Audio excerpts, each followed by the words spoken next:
Greetings, class. It is my hope that your week is off to a great start. I want to commend everybody for their determination to create a nonprofit and develop those missions and those goals and service delivery. You guys are on your way to actually creating a nonprofit that you can begin to implement as a real business providing services to clients in your community.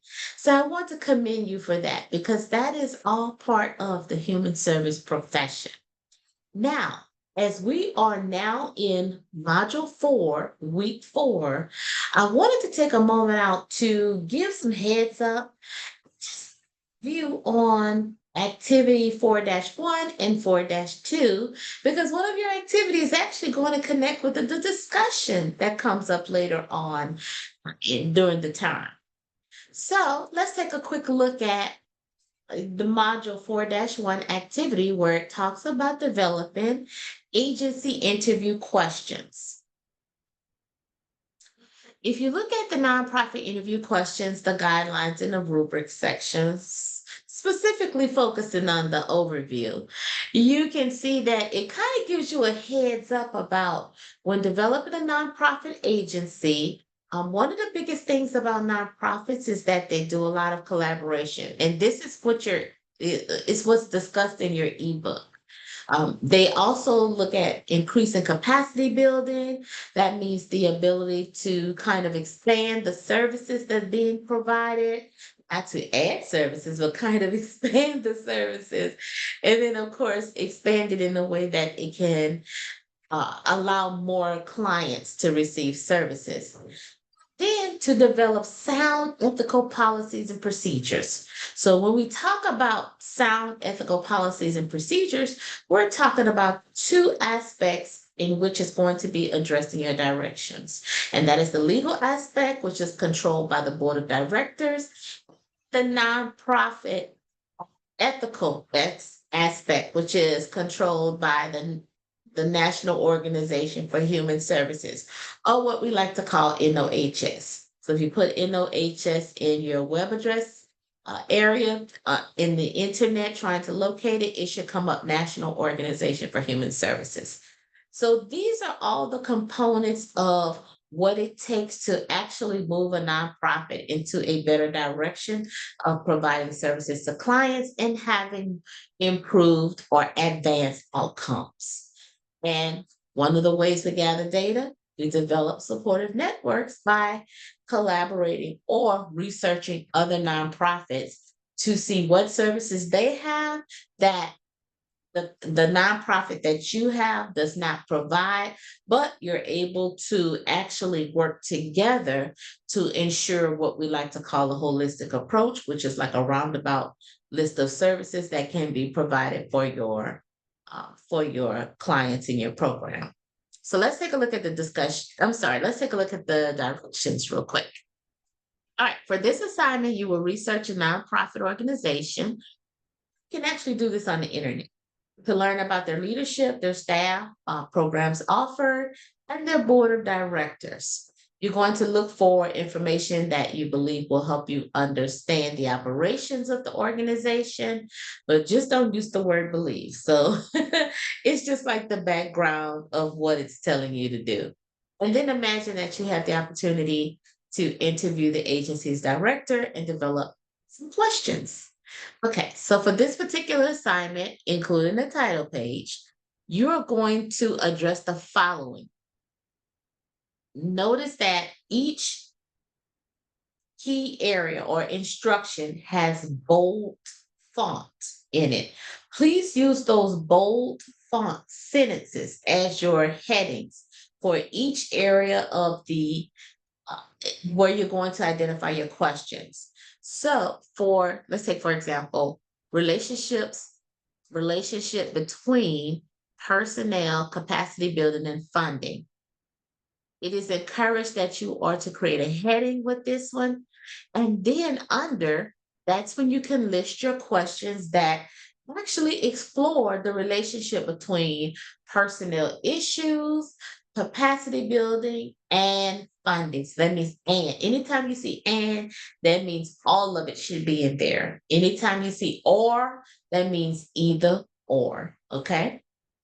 And then go to your current trends and develop some questions that relate to the current trends of the services or social problem or social issue the agency or organization is trying to address, and how the agency meets those trends. How do they ensure that they're up to date with the services that are being provided and the type of services that are being provided? And then when you get to the board of directors, these questions are actually going to be developed directly for the board of directors. If you read your ebook, you will find that the board of directors actually pretty much oversee a nonprofit organization about 75% of the time. You, as the executive director or founder or CEO of your nonprofit, in which in module 1 and 2, you had to create your own nonprofit, your unique nonprofit, and of course, not find one on the internet. But out of that module 1 and 2, you actually are going to address that you do have a board, but you can also research what the board does through the course ebook, and then taking a look at whatever nonprofit you find online, taking a look at what that board does. And it's always good to locate a nonprofit that's online that's kind of similar to what your nonprofit is doing, but you may be providing one service, but that nonprofit is providing another one in the same area. Does that make sense? Also, when you get to number 4, legal and ethical human services standards, remember, these are two different components. Legal is not ethical, and ethical is not legal. In your course ebook, remember that the board of directors oversee the legal aspect, and there's some key bold terms that are in there that talks about the board of directors and how they oversee legal aspects. Feel free to use those terms in your questions because it helps you to understand exactly how a nonprofit is run.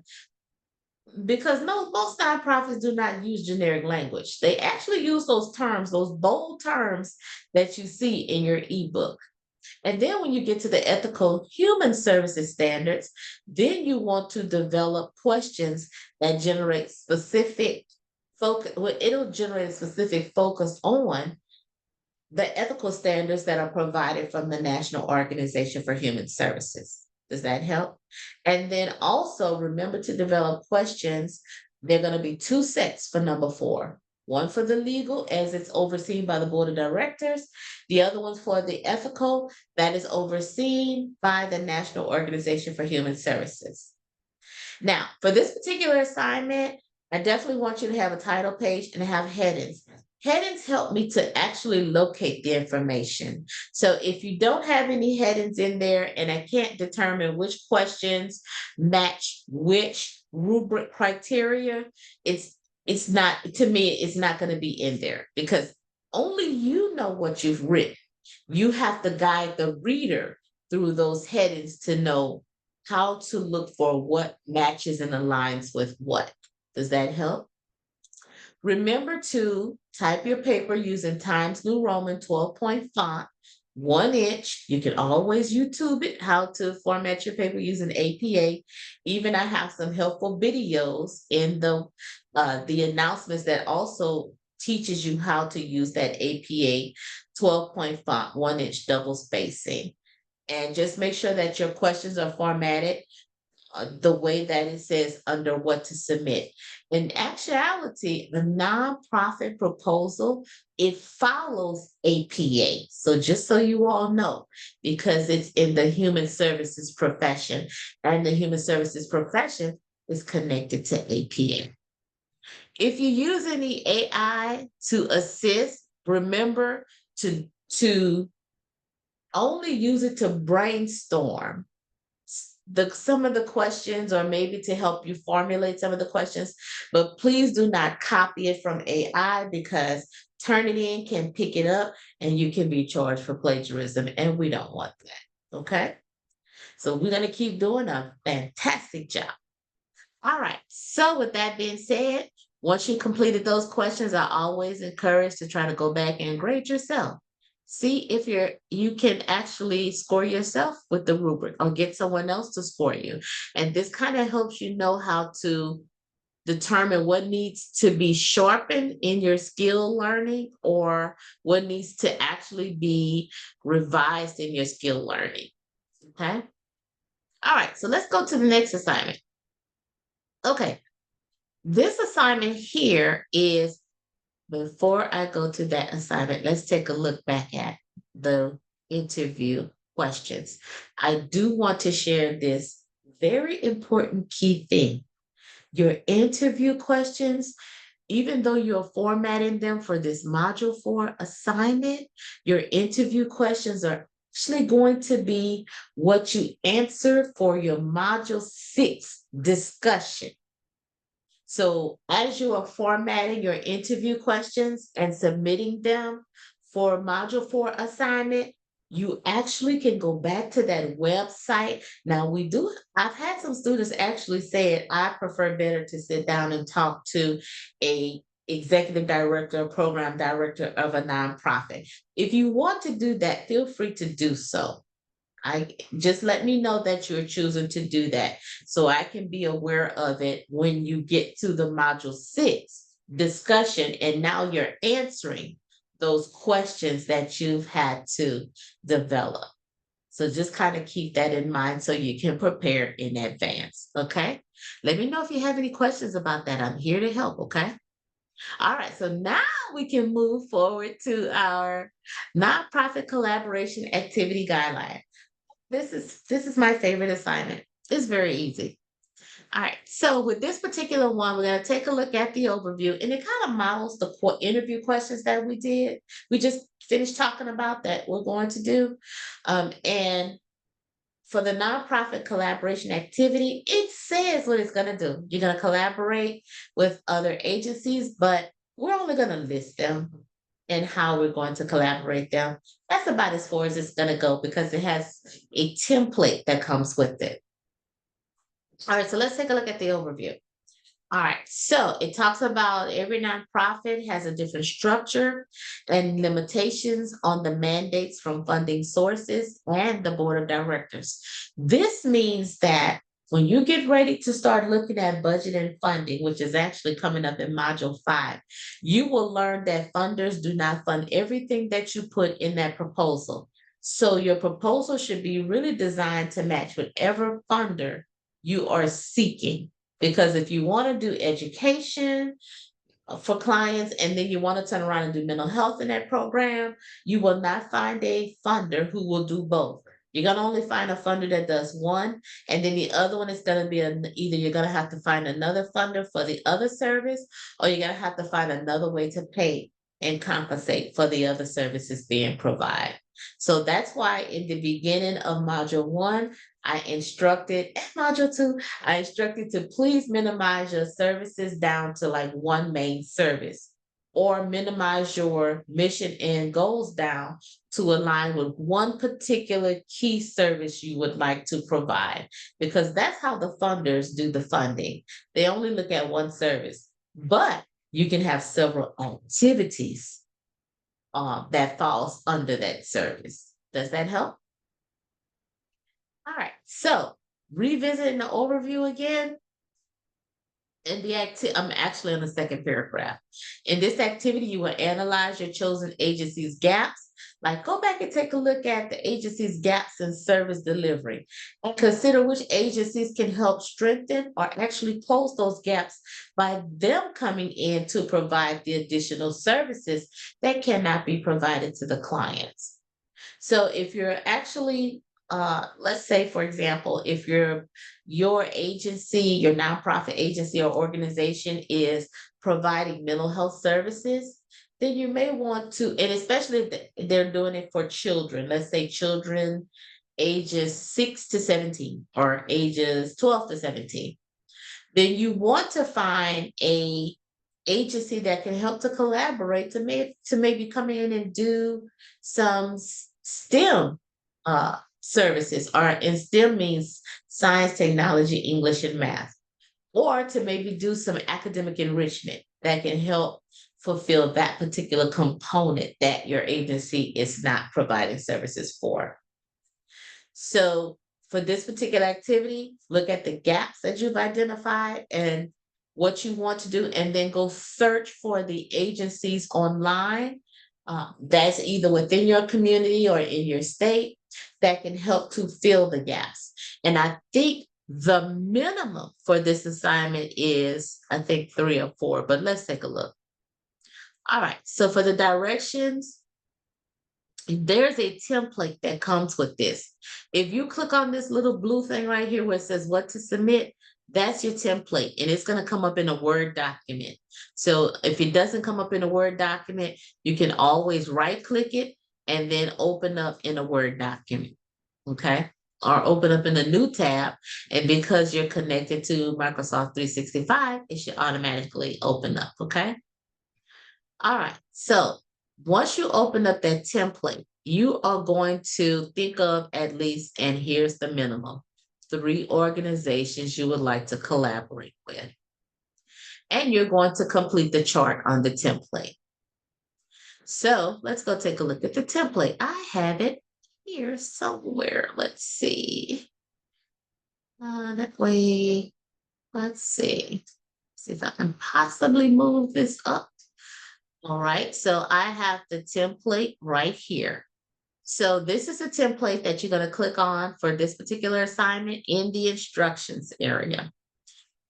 For this template, it's pretty much going to revisit the directions for this assignment and saying to collect at least 3 collaborative agencies, but you can, if you want to find 4, that's fine. If you want to find 5, that's fine. It doesn't have to be a lot.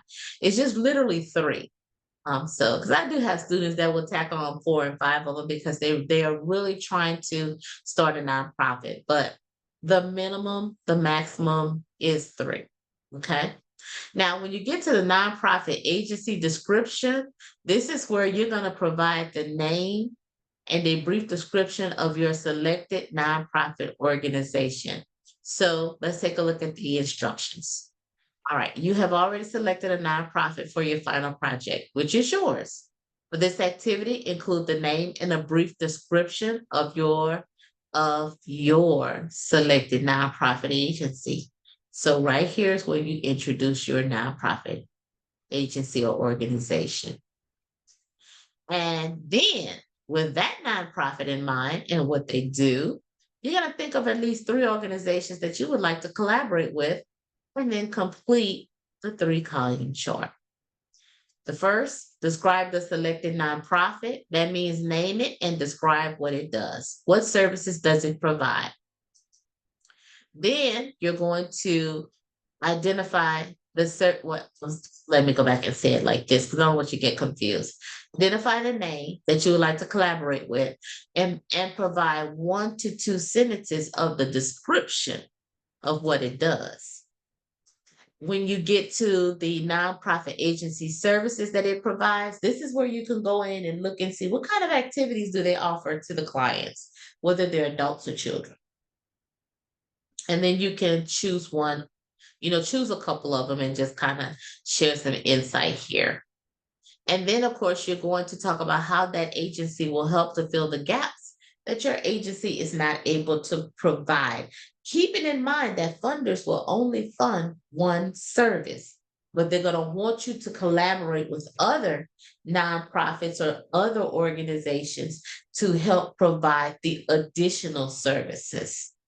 So for the purposes of these 2 assignments, it's basically like kind of exploring what your nonprofit does and then how it can collaborate with other agencies or organizations to make a difference. And for each organization, you're going to complete each column answering the information. So that's 1 agency, this will be 2, and this will be 3. No citations or nothing. Then once you've completed this, then you submit this template into your 4-2 activity on nonprofit collaboration assignment submission area to be graded. I do have some students tend to like to place their names like after the template. Remember that this template is in the Word document, so you can even turn around and just add your name. So that way, when I take a look at it, I still can know who it's for, and I don't have to kind of flip back and forth. Okay. All right. So that's it. All right. So if you have any questions, feel free to reach out to me. I will be in my office this week. Just remember that when you go back to complete your like when you go back to complete your interview questions, remember they are connected to the questions are definitely connected to module 6 discussion. So that way you can start working on those early. All right, so without further ado, you have been informed on what to do. And if you have any questions or concerns, feel free to reach out to me. Otherwise, definitely keep up the good work and just let me know if you need me. I'm here until the end of the term. I look forward to reading your assignments. Take care and have an amazing week. Bye bye.